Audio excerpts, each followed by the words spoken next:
to express my appreciation to the judges of the Movers and Shakers competition for this unique opportunity. Thank you. Hello, my name is Melanie Kay and I am a spiritual guide. I take people on journeys to meet with beings who are living at the very highest level of consciousness possible.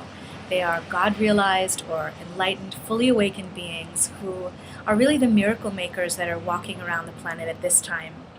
I also teach workshops based on what's been downloaded into me and how I've applied it to my life, how you can apply it to your own.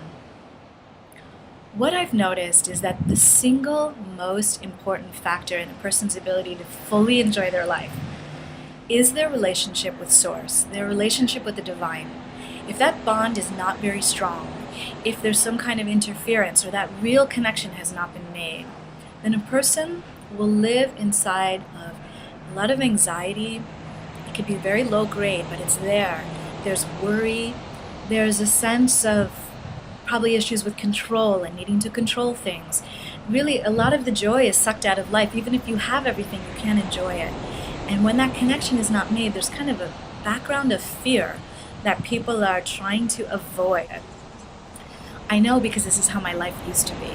And it doesn't have to be that way. I mean, now I can say I drink a kind of a divine champagne.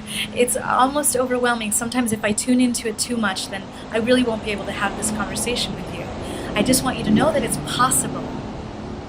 And it's a great privilege to be able to help people to make that connection. It takes certain conscious work and application, but there's also a connection to a specific kind of grace. And it's really my privilege to be able to do that work for people.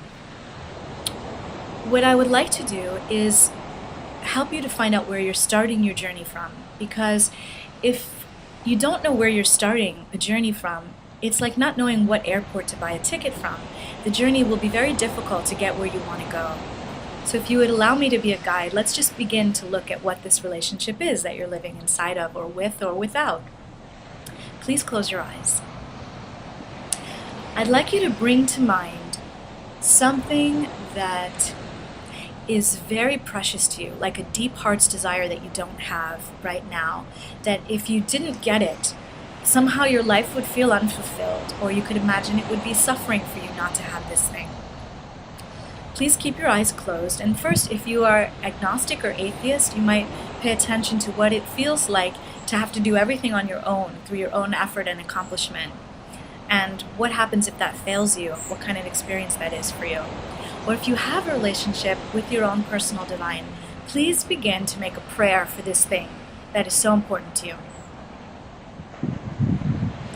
Now, I would like you to keep your eyes closed and notice, who do you think you are talking to?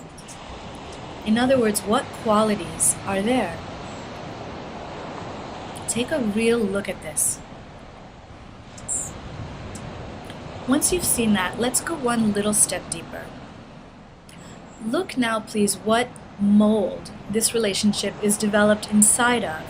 In other words, do you have God as a teacher, God as the father, God as the mother, maybe friend, maybe best friend, maybe it's more abstract, God as light, as the universe, universal consciousness.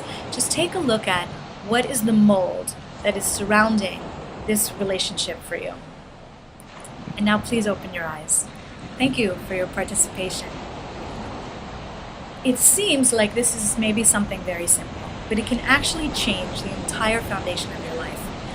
I remember for myself personally, when I saw that I was no longer going to live with a God that I was afraid of, or that didn't care about me, when I took that stand, my entire life changed. Literally every moment since then has not been the same. The other thing is, you may not be aware actually of how it's influencing or affecting you. For example, let's say you have God as a teacher. Then your entire life is going to be lived within a structure of learning lessons in aha moments. That's fine, but imagine a bliss of communion, of an amazing relationship that's filled with so much love and bliss that's happening all the time.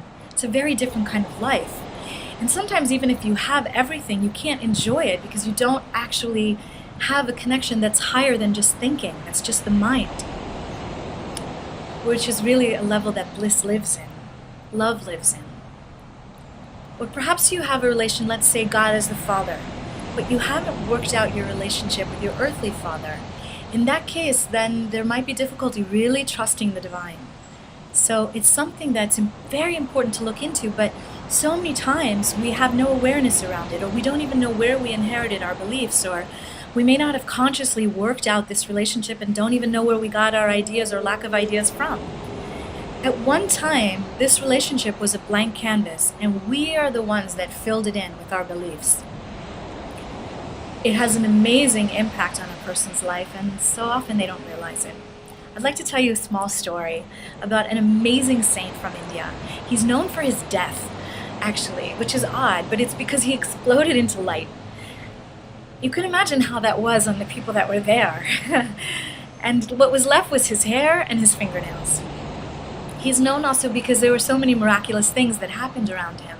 But I don't want to talk about his life or his death. I want to talk to you about the way he prayed, because it can give us a little bit of insight into what it might be like to have a different kind of relationship with the divine. So when he would want something, he would pray like this. He would say, God, my beloved, this is what I want. This is exactly what I want. And I want it on a silver platter, and I want it delivered with flowers on it and gems, and I want it to make you so happy to give it to me. And if it doesn't make you happy, and you're not going to give it to me that way, then you keep it. I don't want it.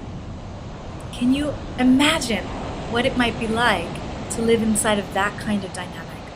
So we don't have time to go deeper right now. I'd love to go more on this journey with you, but if this resonates for you, or you want to connect more with a higher consciousness, your own highest consciousness, and with really a bliss that surpasses thinking or any understanding, then I invite you to please come with me to either go on a journey. My next one is to India, a very special place called the Oneness University with 2 living avatars, or come to one of my workshops, or you're most welcome to come and attend my webinar with the Hay House. I'm so grateful to have been able to express these things with you. I thank you so much.